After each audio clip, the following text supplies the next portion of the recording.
Bashkimi Go Plus Peja do të jetë sfida kryesore e Gjirës së 20 në elitën e basketbollit kosovar, derisa priten sfida interesante edhe në ndeshje tjera.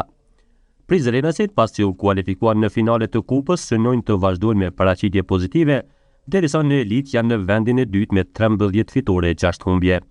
Në anën tjetër, Verdhëzënit ndodhen në vendin e tretë me 10 fitore e 9 humbje.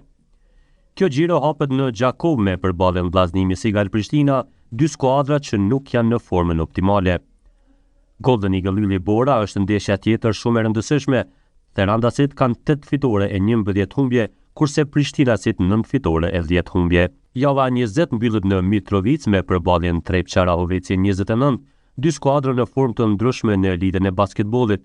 Mitrovicësit janë në vendin e parë me 16 fitore e 3 humbje, kurse vreshtarët në vendin e 8 me 6 fitore e 13 humbje.